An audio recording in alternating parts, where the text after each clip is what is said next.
Breaking news చూస్తున్నాం. సంగారెడ్డి జిల్లాలో ఉగ్రమూకలు కలకలం రేపాయి. కొండాపూర్లో అస్సాం రాష్ట్రానికి చెందిన ఇస్లాంని ఈ నెల 14న పోలీసులు అదుపులోకి తీసుకున్నారు. గొల్లపల్లిలో మేస్త్రిగా పనిచేస్తున్నట్లు గుర్తించారు.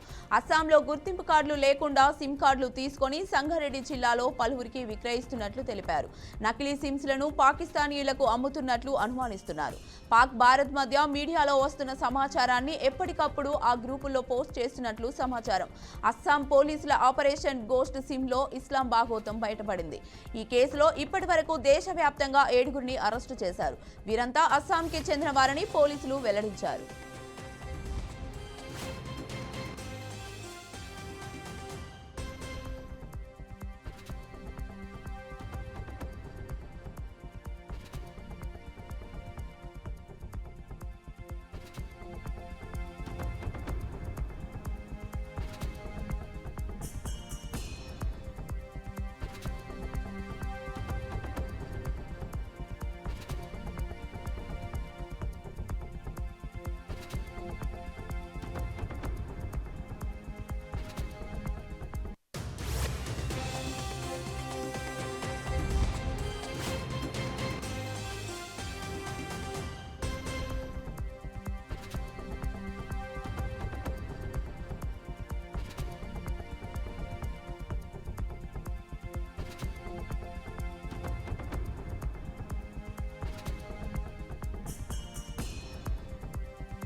హైదరాబాద్లోని మైలార్దేవ్పల్లిలో మరో అగ్ని ప్రమాదం చోటు చేసుకుంది. 3 అంతస్తుల భవనంలో ఒక్కసారిగా మంటలు చెలరేగాయి.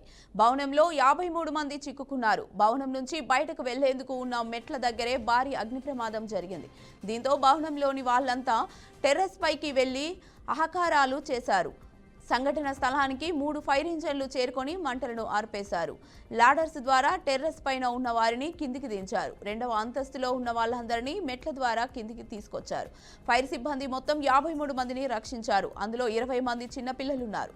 సకాలంలో భవనం వద్దకు ఫైర్ సిబ్బంది చేరుకొని మంటలు ఆర్పడంతో 53 మంది ప్రాణాలతో బయటపడ్డారు.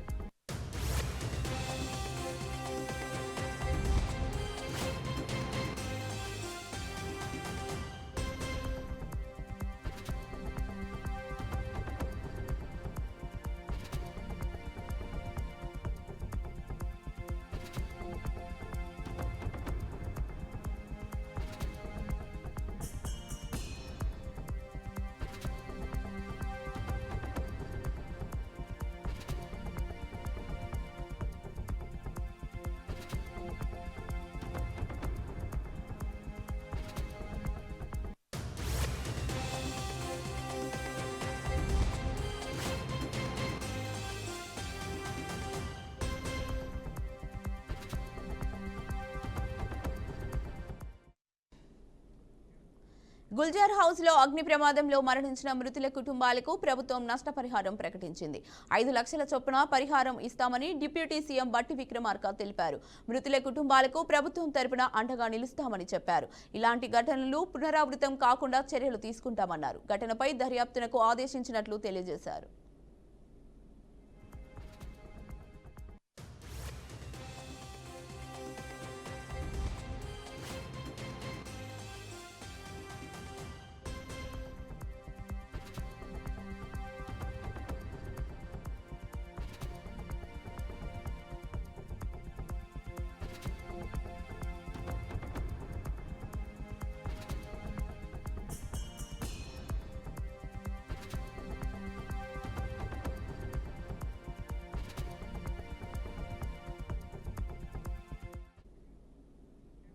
రంగారెడ్డి జిల్లా చార్మినార్ గుల్జర్ హౌస్ వద్ద అగ్ని ప్రమాదంలో మృతి చెందిన కుటుంబాలను మంత్రి శ్రీధర్ బాబు, కలెక్టర్ నారాయణ రెడ్డి పరామర్శించారు. మృతదేహాలను పోస్టుమార్టం అనంతరం రాజేంద్ర నగర్, గౌతమ్ నగర్ కు అధికారులు తరలించారు. మృతుల కుటుంబాలను అన్ని రకాలుగా ఆదుకుంటామని మంత్రి అన్నారు.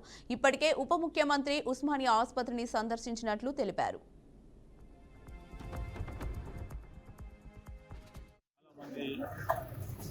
ఈ ప్రాంతానికి సంబంధించి మొన్ననే ఈ మధ్యలో ఇక్కడికి మంచి స్థిరపడ్డ కుటుంబం చిన్నారులు కూడా చనిపోవడం అనేది చాలా బాధాకరం.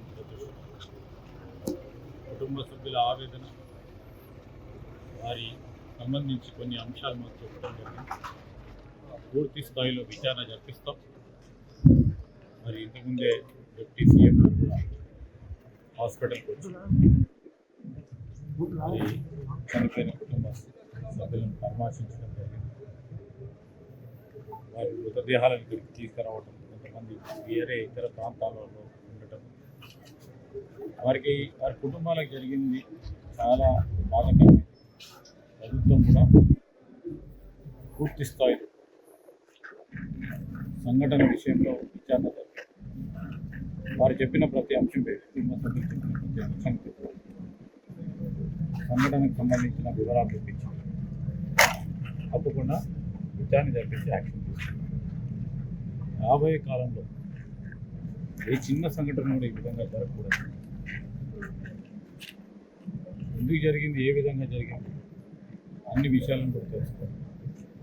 ఇంకోరి ఇంట్లో కానీ, షాప్స్లో కానీ, కమర్షియల్ ఎస్టాబ్లిష్మెంట్లో కానీ సంఘటన జరగకూడదు. మరి ఒక కుటుంబం నుంచి ఇంతమంది చనిపోవడం అనేది ఎవరికైనా, మేము కలెక్టర్ గారు, పోలీస్ అధికారులు అందరూ కూడా ఇక్కడికి రావడం జరిగింది. ధైర్యం చెప్తాను. వారి బాధ వర్ణాతీతం. తిరుపతిలో ఇంజనీరింగ్ విద్యార్థి జేమ్స్ పై జరిగిన దాడిని వైసీపీ అధినేత జగన్ తీవ్రంగా ఖండించారు. రాష్ట్రంలో శాంతి భద్రతలు పూర్తిగా క్షీణించాయని, దళితులు, బలహీన వర్గాలపై దాడులు నిత్యాకృత్యంగా మారాయని మండిపడ్డారు. రాష్ట్రంలో దిగజారిపోయిన శాంతి భద్రతలకు, దళితులపై తీవ్రమవుతున్న దాడులకు ఈ ఘటన ఒక ఉదాహరణగా అభివర్ణించారు. దళితులు తమ గొంతు గట్టిగా వినిపించలేని వర్గాల వారికి ఈ రాష్ట్రంలో రక్షణ లేకుండా పోయిందని ఎద్దేవా చేశారు. చంద్రబాబు అధికార పార్టీ నాయకుల డైరెక్షన్లో కక్ష సాధింపు చర్యల్లో మునిగిపోతున్నారు. పోలీసు యంత్రాంగం పౌరులకు రక్షణ కల్పించాల్సిన బాధ్యతను పూర్తిగా విస్మరించిందన్నారు. అందుకే ఇలాంటి ఘటనలు జరుగుతున్నాయని మండిపడ్డారు. జేమ్స్ పై దాడి ఘటనలో పోలీసు యంత్రాంగం వైఫల్యమే కాదని, రాజకీయ జోక్యంతో కనీసం ఫిర్యాదును కూడా స్వీకరించలేని పరిస్థితి నెలకొందని ఆరోపించారు. తిరుపతి ఘటనకు కారకులైన వారిపై చట్ట ప్రకారం కఠిన చర్యలు తీసుకోవాలని డిమాండ్ చేస్తున్నట్లు జగన్ ట్వీట్ చేశారు.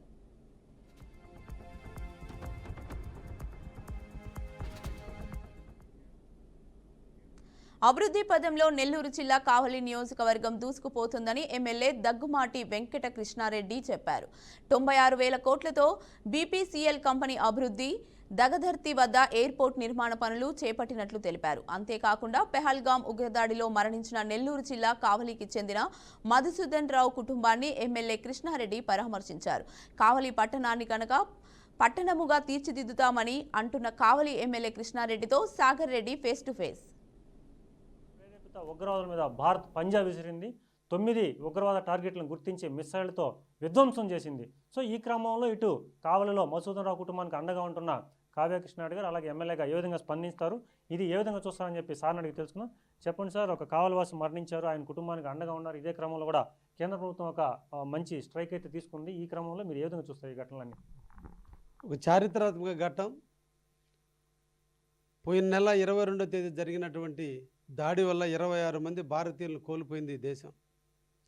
ముక్తఖండంతో 145 కోట్ల జనాభా ఒకే తాటిపై వచ్చి రాజకీయాలకి, మతాలకి అతీతంగా అందరూ ఒకే ఒక నినాదం.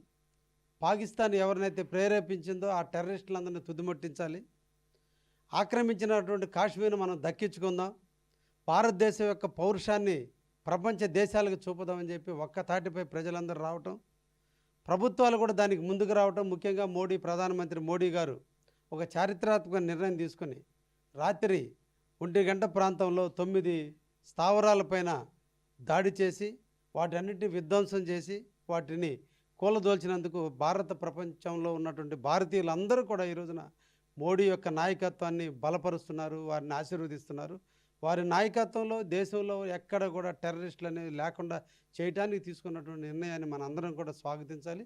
ఈ సందర్భంగా కావలి నియోజక ప్రజలందరూ కూడా మోడీ గారిని, అదేవిధంగా చంద్రబాబు గారి నాయకత్వాన్ని బలపరుస్తూ వారిద్దరూ కలయిక ఈ దేశానికి ఎప్పుడు కూడా ఎవ్వరు కూడా జరిగినా కూడా ధైర్యంగా వాళ్ళు ఉన్నారని నమ్మకాన్ని ఈరోజు వాళ్ళు కల్పించడం జరిగింది. మరొక లోకల్గా మీ నియోజకవర్గం సంబంధించి ఒక చిన్న ప్రశ్న సార్.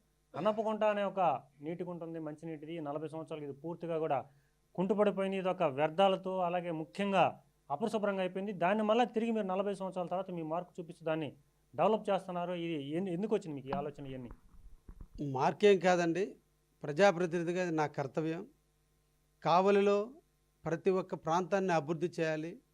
ఇప్పటికే 85,000 ఓటర్లు, 150,000 మంది పాపులేషన్ నివసించేటువంటి ఈ పట్టణం, 9 కిలోమీటర్లు ట్రంక్ రోడ్డు ఉన్నటువంటి ఏకైక పట్టణం ఆంధ్రప్రదేశ్లో కావలి. కానీ దురదృష్టవశాత్తు గత పాలకుల నిర్లక్ష్యం, స్వార్థపూరితమైనటువంటి ఆలోచనలతో ఈరోజు ట్రంక్ రోడ్డుని స్ట్రీట్ వెండర్స్ మయం అయిపోయింది. ఈరోజు ఫ్యామిలీస్తో కానీ లేదా ఇండస్ట్రీలు మా కావలి రాబోతున్నాయి. ఈ కావలికి వచ్చే ఇండస్ట్రియలిస్టులు అందరూ వచ్చినప్పుడు ఈ కావలి శుభ్రంగా ఉంచుకోవాల్సిన బాధ్యత మాది. ఇవన్నీ వచ్చినప్పుడు ఈ ప్రాంతంలో ప్రజల నివాసానికి అవి యోగ్యమైనటువంటి ప్రాంతంగా దీన్ని తీర్చిదిద్దాల్సినటువంటి బాధ్యత నా మీద ఉంది. ఈ ప్రాంతంలోకి అందరూ వచ్చి ఇక్కడ నివసించాలన్నా, అన్ని భాషలలో వచ్చి ప్రాంతంలో నివాసాలు ఏర్పరచుకోవాలంటే ఈ ప్రాంతం పరిశుభ్రంగా ఉంచాలి. అందులో భాగంగా ఈ రోజున స్వచ్ఛాంధ్ర స్వచ్ఛ భారతదేశ నినాదంతో ఈరోజు కావలిలో అన్ని ప్రాంతాలని శానిటేషన్ పరంగా కావచ్చు, లేదంటే ఇతర వ్యవహారాల పరంగా అన్నింటిని అభివృద్ధి చేస్తున్నాం. అందులో భాగంగానే ఆనపగుంట, అది ఇరిగేషన్ సంబంధించినటువంటి గుంట అయినప్పటికీ కూడా ఈ రోజున గతంలో చేసుకోవాలంటే పార్కింగ్ ప్లేసులు కావచ్చు, ఇవన్నీ మౌలిక సదుపాయాలు ఏర్పాటు చేస్తే ఇండస్ట్రియలిస్టులు ఎవరైనా రాగలరు. ఎందుకంటే కావలి అదృష్టం, ఒకవైపు నేషనల్ హైవే, ఇంకొక పైన నేషనల్ రైల్వే, ఇంకొక పక్కన రామాయపట్నం పోర్టు, ఇంకొక వైపున ఎయిర్పోర్టు. అంటే ఒక నగరానికి కావలసినటువంటి అన్ని సదుపాయాలు ఉన్నటువంటి మహానగరం కాబోయేటువంటి ఈ కావలిలో తప్పకుండా అభివృద్ధి చెందుతుంది. అది ఎప్పుడో కాలజ్ఞానంలో చెప్పిన బ్రహ్మం గారిది అతి తొందరలో జరుగుతుందని కూడా విశ్వాసంతో పనిచేస్తాం. రాష్ట్ర ముఖ్యమంత్రి నారా చంద్రబాబు నాయుడు సహకారంతో మొత్తం మీద కావలిని అభివృద్ధి చేస్తాను, కావలి మహానగరం కావాల్సిన లక్షణాలన్నీ ఉన్నాయి, తొందరలోనే బీపీసీఎల్ 1,00,000 కోట్లతో కావచ్చు, అలాగే చుట్టుపక్కల అభివృద్ధి అంతా కూడా కావాలని చేసి చూపిస్తాను, తన ఊపిరి ఉన్నంత వరకు ఈ కావలిని కాపు కాయడమే కాదు, కావలిని కనకపట్నం కూడా చేస్తానని చెప్పి కావలి ఎమ్మెల్యే కృష్ణారెడ్డి చెప్తున్నమాట. ఇది ఇక్కడ తాజా పరిస్థితి. కెమెరామెన్ సురేందర్తో సాగర్ రెడ్డి, కావలి. అంబేద్కర్ కోనసీమ జిల్లా రావులపాలెం టీడీపీ క్యాంప్ కార్యాలయం ఎదుట బండారు సత్యానందరావు ఆధ్వర్యంలో తిరంగ యాత్ర ర్యాలీ నిర్వహించారు. ఈ ర్యాలీలో అమలాపురం ఎంపీ గంటి హరీష్ మాథూర్, జనసేన ఇన్ఛార్జ్ బండారు శ్రీనివాసరావు, కూటమి నాయకులు పాల్గొన్నారు.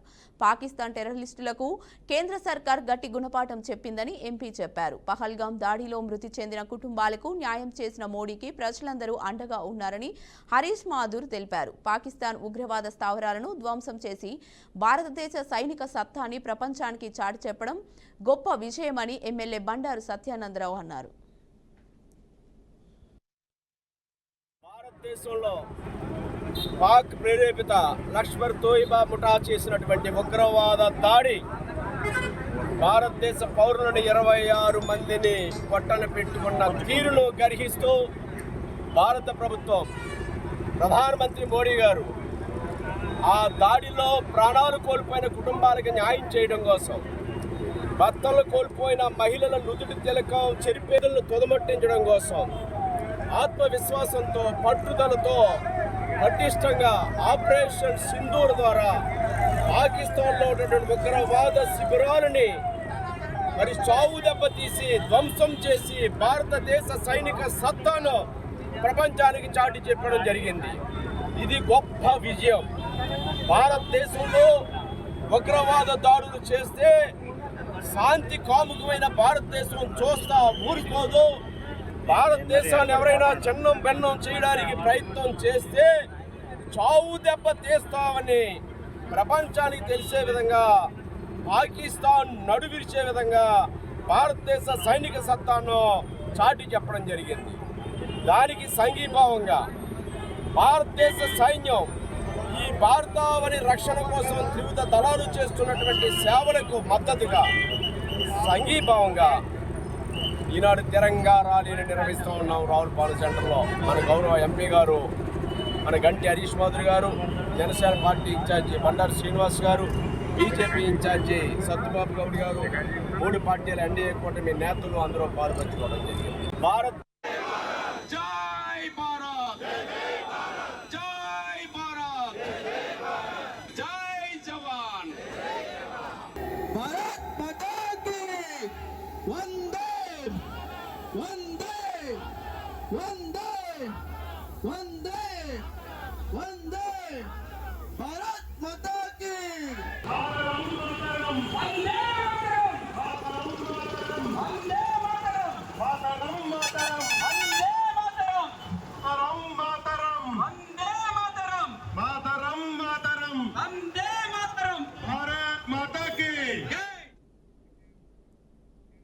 వరంగల్ జిల్లాలో మహిళా నేతపై కార్పొరేటర్ అత్యాచారానికి పాల్పడ్డాడు. పని కల్పిస్తానని చెప్పి అత్యాచార యత్నానికి పాల్పడిన కార్పొరేటర్ను పోలీసులు అదుపులోకి తీసుకున్నారు. 20వ డివిజన్ కార్పొరేటర్ గుండేటి నరేందర్ ఇంటికి వెళ్లిన కాంగ్రెస్ మహిళా నేతపై అత్యాచార యత్నానికి పాల్పడగా బ్లౌజ్ చినిగిందని బాధితురాలు తెలిపింది. దీంతో బాధితురాలు పోలీసులకు ఫిర్యాదు చేసింది. ఘటనా స్థలానికి చేరుకున్న మిల్స్ కాలనీ పోలీసులు కార్పొరేటర్ను స్టేషన్కు తరలించినట్లు తెలిపారు. గత 4 రోజుల క్రితం నేను గుండేటి నరేంద్ర కుమార్ అని చెప్పి మా కార్పొరేటర్, నీకు స్టేట్ లెవెల్లో పోస్ట్ ఇప్పిస్తా అమ్మా అని అంటే, నా తండ్రి లాంటి వాడు కదా, అందరం కలిసికట్టుగా పనిచేసినాం కదా పార్టీ గెలవడానికి, ఏదైతేనేమో నా తండ్రి లాంటోడు అని చెప్పి నేను ఇంకా వేరే తప్పుగా ఆలోచించకుండా తండ్రి స్థాయి ఇచ్చి ఆలోచించి సరే అని చెప్పి 4 రోజుల క్రితం నుండి నేను ఎన్ని రోజులకు ఆ అన్నయ్యకు నేను కాంటాక్ట్ లేను. 4 రోజుల క్రితం నుండి నేను స్టేట్ లెవెల్లో పోస్ట్ ఇప్పిస్తా, నేను స్వర్ణ మేడం దగ్గరికి, నేను బసవరాజ్ సారయ్య దగ్గరికి తీసుకెళ్తా, ఇట్లా వాళ్ళకి పరిచయం చేపిస్తా, నువ్వు ఇట్లా డిసప్పాయింట్ కాకమ్మా, నీకు స్టేట్ లెవెల్ ఇప్పిస్తా అది అని అంటే, మా అన్నయ్య కదా మేము కష్టపడి పని చేసినాం కదా అని నమ్మకంతో నేను 4 రోజుల నుంచి కాంటాక్టులో ఉన్నా.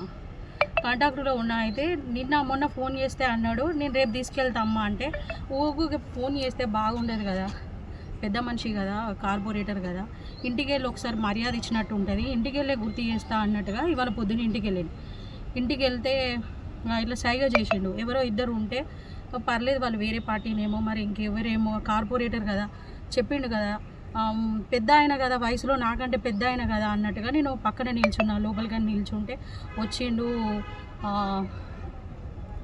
నాతోటి అసభ్యకరంగా ప్రవర్తించిండు. అదేందన్నా, నువ్వు నా తండ్రి లాంటోడివి, ఇది నీకు కరెక్ట్ కాదన్నా, నీకు పాపం తాకుతుందన్నా అంటే, నువ్వు ఒక మాదిగదానివి, నిన్ను ముట్టుకుంటే నీకు అదృష్టం, నువ్వు ఒక మాదిగదానివి, అసలు నిన్ను ముట్టుకోవద్దు నేను, కానీ నిన్ను ముట్టుకుంటారా, నీకు అదృష్టం అది అని చెప్పి నన్ను బలవంతంగా ఏవేవో మాట్లాడి నన్ను బలాత్కారం చేయబోతే నేను తప్పించుకొని వెంటనే 100కి డయల్ చేశానండి. 100కి డయల్ చేశానని ఇక్కడికి వచ్చాను. కాక ఇంకా నా జాతిని అవమానించాడు చూడండి సార్, అది మేము తట్టుకోలేకపోతున్నాం సార్. ఇట్లా నాలాంటి మహిళలు ఇంకెంతమంది ఇట్లా ఇన్ని బాధలు పడుతున్నారో, వాళ్ళు బయటికి రాలేక ఉన్నారు నాలాంటి వాళ్ళు. అంతకుముందు ఎప్పుడు మీరు వెళ్ళలే కదా, ఈ మధ్యలోనే 4 రోజుల క్రితం వెళ్ళారు, ఈ రోజు వెళ్ళారు అంటారు సార్. అంతకుముందు ఎలక్షన్లో టైంలో కూడా సార్ అందరం కలిసికట్టుగా పనిచేసాము.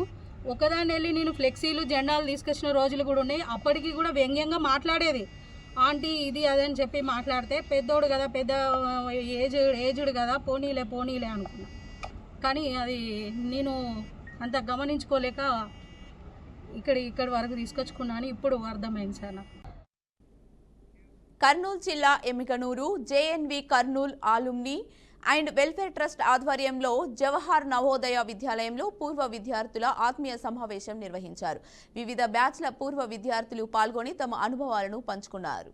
Trust managing trustee Ramesh Sagar trust లక్ష్యాలు, భవిష్యత్ ప్రణాళికలు వివరించి వాలంటీర్లను ఆహ్వానించారు. పూర్వ విద్యార్థులు ప్రిన్సిపాల్తో సమావేశమై లీగల్, మహిళా, grievance, health care, placement, sales ఏర్పాటు, సోషల్ మీడియా ప్రారంభంపై చర్చించారు. విద్యా మార్గదర్శకత్వం, పాఠశాల అభివృద్ధిపై ప్రిన్సిపల్, అలుమ్ని అభిప్రాయాలు పంచుకున్నారు. అనంతరం 10, 12 తరగతుల టాపర్లను సత్కరించి 12వ తరగతి విద్యార్థులకు కెరీర్ గైడెన్స్ నిర్వహించారు. ఈ కలయిక పూర్వ విద్యార్థులు, పాఠశాల మధ్య బంధాన్ని బలపరిచిందని సభ్యులు తెలిపారు. కార్యక్రమంలో ట్రస్ట్ సభ్యులు పాల్గొన్నారు.